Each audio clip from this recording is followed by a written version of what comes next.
Hey everyone, welcome back to my channel. This is Coffee with Katie.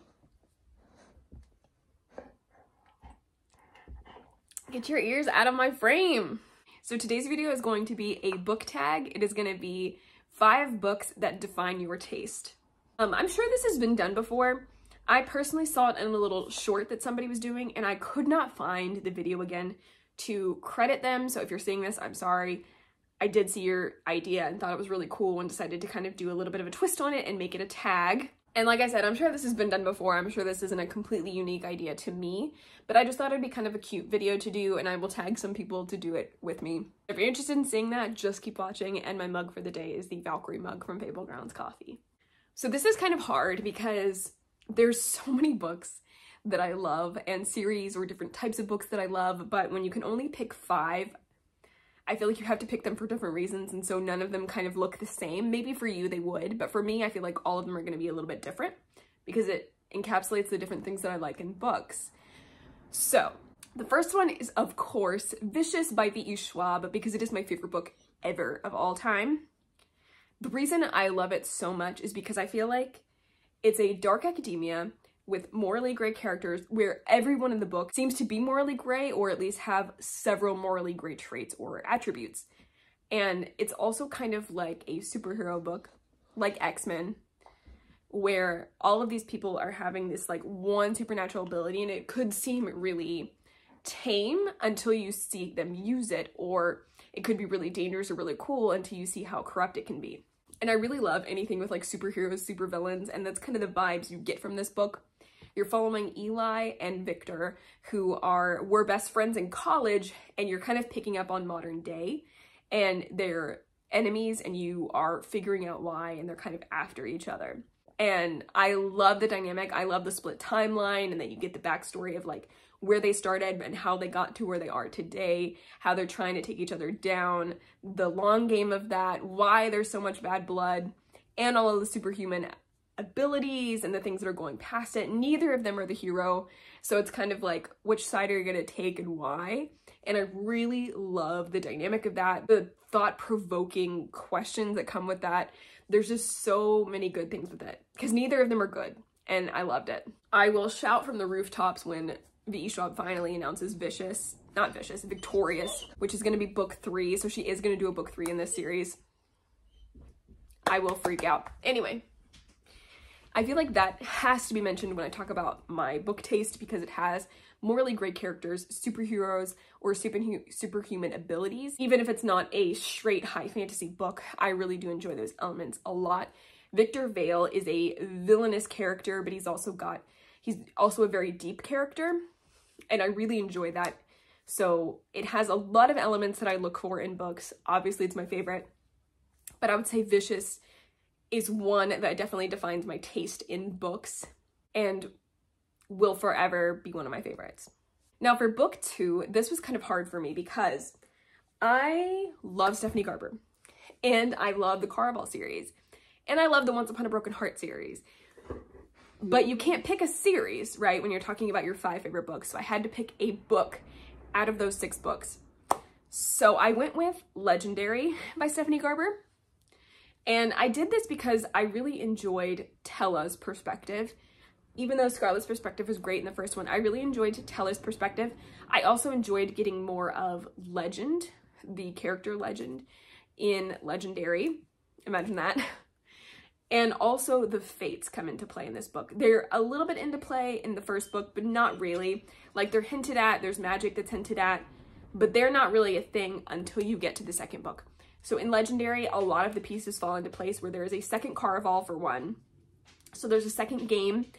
The fates come into play with all of the cards, their abilities. There's a lot of danger with the Prince of Hearts, Jax.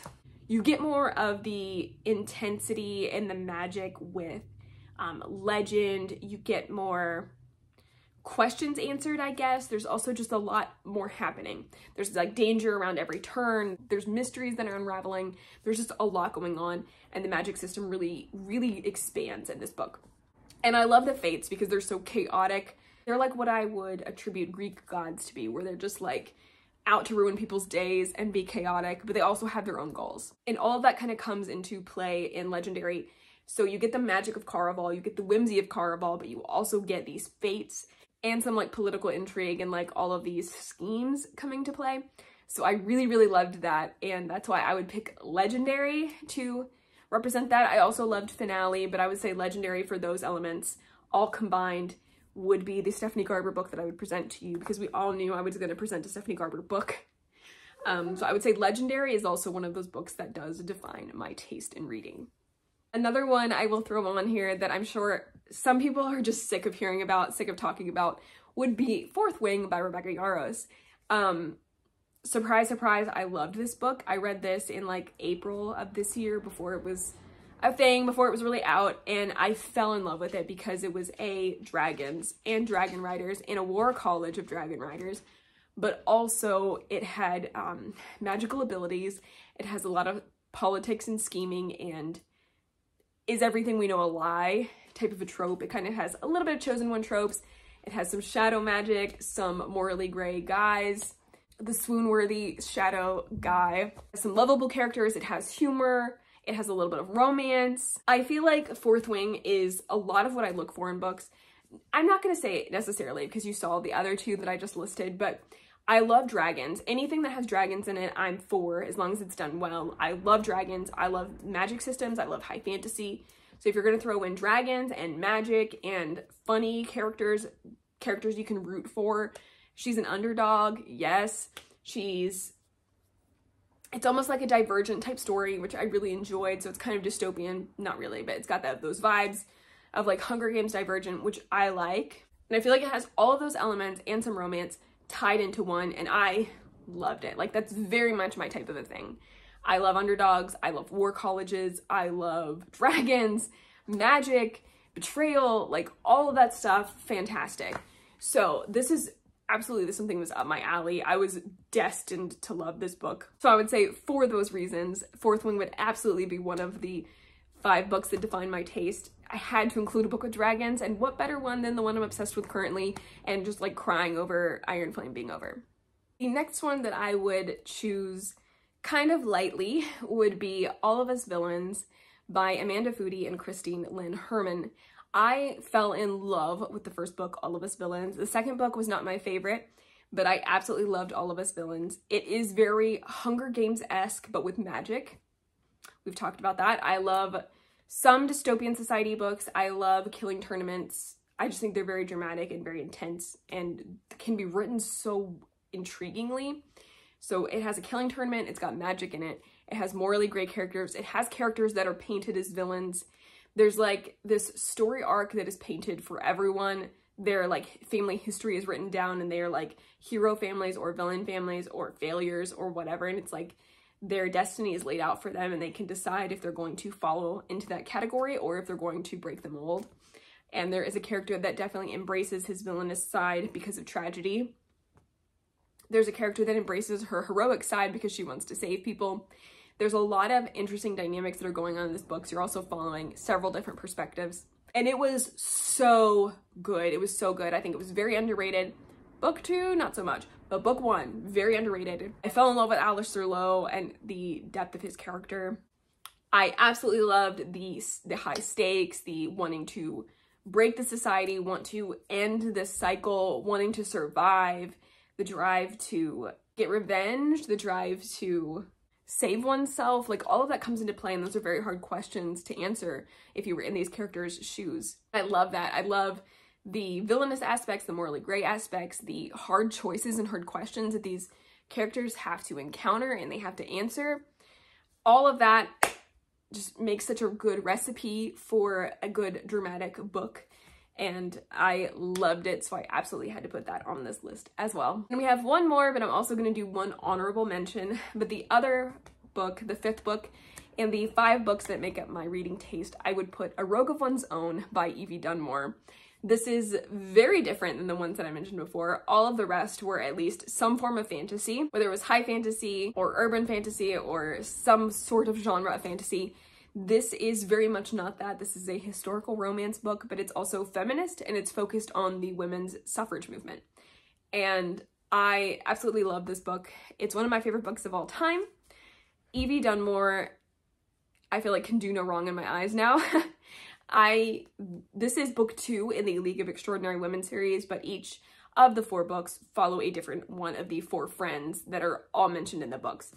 So you have 4 friends that are all kind of outcast for different reasons. One of them is not, she's kind of okay in society, but they're all outcasts-ish for one reason or another, and each reason kind of gets tackled in said book.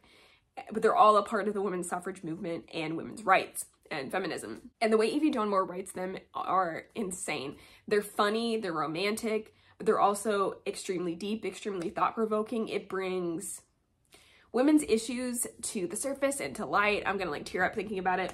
Every time I read one of her books, it hits me hard in things that I've experienced as a woman, or things that no other women have experienced and gone through. But she can write it in such a way that is like non-threatening and deep, and shows you why this is such an important topic, and was an important topic then. Like, can you imagine living it out then when women had like nothing? It's crazy. And she just hits me hard, and I've connected with her books in a level that I haven't connected with any other book before, because with fantasy, I can love it deeply and it can become my personality. But with this, it's like something I've experienced as a woman. It's just so good. I really encourage you to read it if you enjoy historical romance at all, or if you just think like me talking about it from what the books that I like and then transferring it to this book. If you think like maybe you'd give it a shot because of the other books that I've aforementioned, I would definitely give it a shot. They blow my mind at how good they are, to be honest. And I think they're really underrated. And I think people read Bringing Down the Duke and they kind of write it off, but I think that's the least deep one. At least so far. I haven't read the Gentleman's Gambit yet because it's not out yet. It's coming out in December.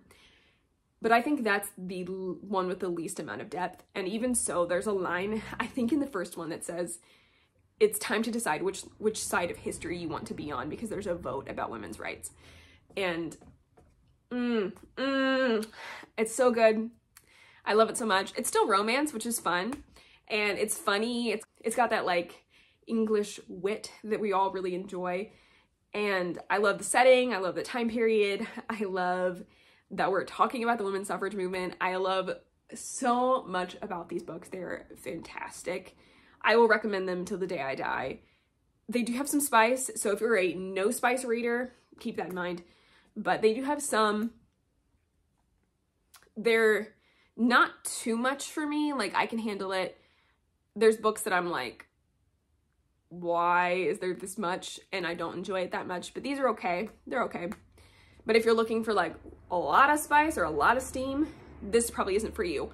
If you want no steam, probably not for you. But if you're okay with it being like in the middle ground, give it a shot. I love them so much. I will forever rave about them. Hooray. And then an honorable mention I will throw on here, and anyone is welcome to do an honorable mention for anything they want in this tag, is going to be Nettle and Bone by T. Kingfisher. I did read another book by T. Kingfisher and it was okay. It wasn't my favorite, but this one was just fantastic.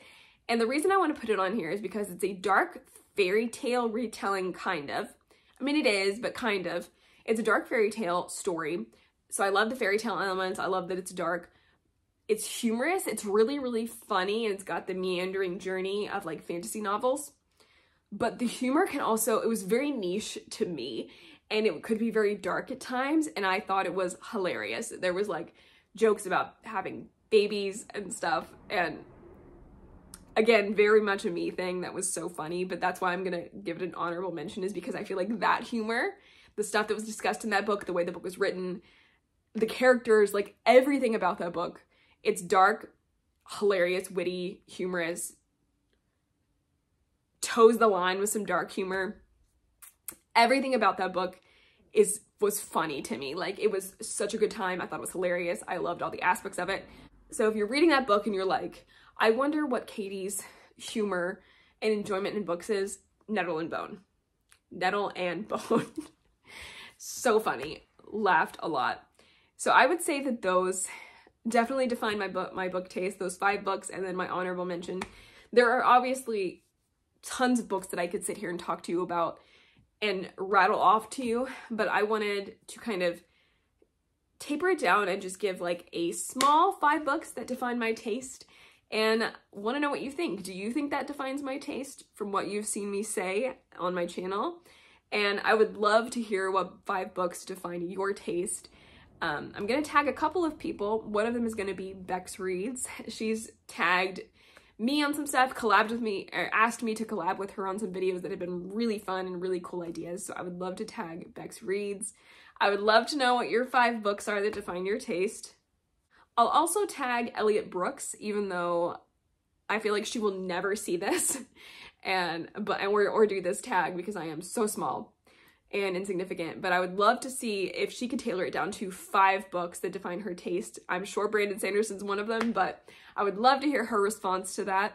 And also another booktuber that I really enjoy, she does a lot more vlogs and stuff, but I feel like we vibe with some coffee, is Olivia Reads a Latte. I would love to tag you and see what 5 books define your taste in reading. And if I didn't tag you and you want to do it, please do. Tag me, let me know you did it. I will watch it because I think these are so fun.